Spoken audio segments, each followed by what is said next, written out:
Well, hello everyone, and welcome back to an episode of the Criterion Corner. This is the segment on my channel where I talk about films in the Criterion Collection or on the Criterion channel, talk about them in great detail and recommend them to you, give my critiques on them. And today the film I'm going to be talking about I watched because recently on my other segment on my channel, the A24 Archive, I reviewed the film The Sea of Trees, directed by Gus Van Sant, and as I'd said in that review, I had never seen a Gus Van Sant movie until that point, and that movie was very poorly reviewed, and for good reason. It was not a very good movie whatsoever, and so I wanted to watch one of his films that was critically acclaimed. And June was Pride Month. This might be coming out like tail end of June, early July, and so I was trying to watch some films in that realm, and I know my Own Private Idaho is kind of bucketed into that LGBTQIA films like that people really love, and so I wanted to watch that. I really love Keanu Reeves and I really love River Phoenix, so I wanted to watch this movie because they were both in it as well,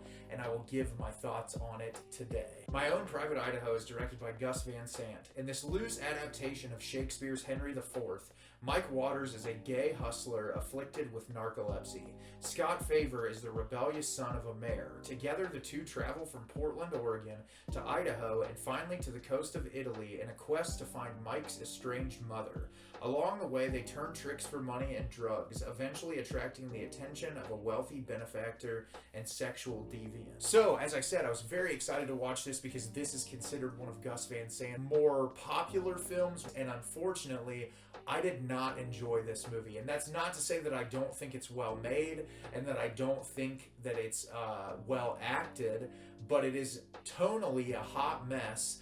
It's such inconsistent storytelling. I really don't like how all over the place it is, which, as I've said before, I really enjoy surrealist, abstract, avant-garde filmmaking, but this just felt more like it didn't really know what it wanted to be, and that's really unfortunate. Also, for being a film that is really touted as like an LGBTQIA film, like where it's like, oh my god, this is one of the must-sees, it's really not all that gay, which I know is funny to say, but like it's really, a lot of it is in the subtext. There's moments that are there, but like, I don't know, it doesn't.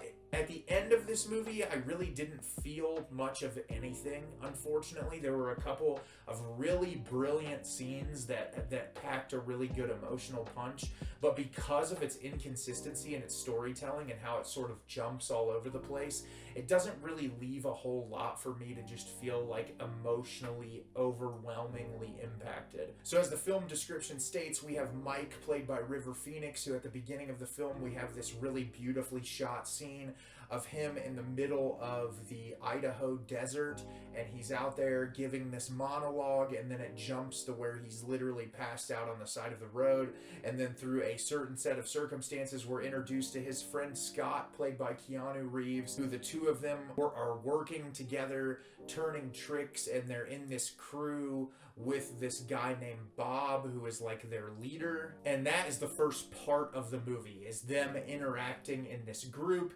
There's these very heavily Shakespearean monologues that are delivered, but in other moments they're not, and so it makes it kind of confusing, because like if you're paying homage to Henry IV, it's like you either go all the way in or you don't go in at all. And then it jumps to this travel road trip movie that's in the plot description. The problem I have with this is the beginning part with that like group of people and that gang or whatever. It's just not interesting. The dynamics between the characters aren't all that interesting. It's really just kind of monotonous dialogue that I don't think adds to the characters or adds to the overall gut punch that the third act is trying to go for. It just kind of exists to fill space, which, like, for me, you have to have some form of intentionality, even with like Shakespeare, because I'm someone who's never been a huge fan of Shakespeare. I feel like the language of the time was a way to like say something that you could say incredibly simply, but just in a more complex way. And that's not to say that there isn't beautiful elements of the language. It's just something that's really always irritated me. And so those sequences in this film, I was just like, okay, get to the point. I don't really care all that much. And then once you shift into that road trip story, story. There's some really beautiful moments. There's a scene with River Phoenix and Keanu Reeves at this campfire that is really beautiful. The dialogue delivery is fantastic. The chemistry between those two characters is really great, but that should be the crux of the film. The relationship between these two characters should really be the central focus, and if it was, it would make for a more deeply impactful third act. But everything after that campfire sequence is really elongated and bloated in a way that's just not all that interesting. Even the characters and the talent that are introduced into this film, no one really comes close to delivering the performance that River Phoenix does. Keanu Reeves is good in this, but he doesn't touch how great River Phoenix is in this film, and everyone else just kind of feels like they fill space. I did love seeing Flea from the Red Hot Chili Peppers in this. I thought that he did a really great job playing a really overtly charismatic and enthusiastic character that he is in real life, not much different than who he is as a person, which I thought was really cool. And there are some really great cinematographical moments that look really pretty, and there's some really, like I said, there's a couple of really beautiful, intimate moments in this, but you have to give me more than just moments. You have to give me something that's going to lead up to a really, like, thought-provoking conclusion, and this doesn't have that. It just kind of ends, and you're kind of left with this, like, okay, I had this hour and 40-minute journey, but where did it take me? Because it didn't really do anything to kind of leave an impacting or lasting mark. I think of recently I reviewed the film Mysterious Skin, which is another LGBTQ film that I thought was really beautifully impactful, and that's because even though our two characters in that film are going through very different stories, there's depth and substance to their stories, and when the two stories converge, even for the brief moment that they're converged, it provides that punch because we've seen the two of them go through so much separately. This film wants to be really kind of in your head. The idea of narcolepsy being introduced to River Phoenix's character is supposed to pack a punch, but because it never dwells on it long enough, it doesn't really do anything there in the end, and that's unfortunate. And I will watch more of Gus Van Sant's work.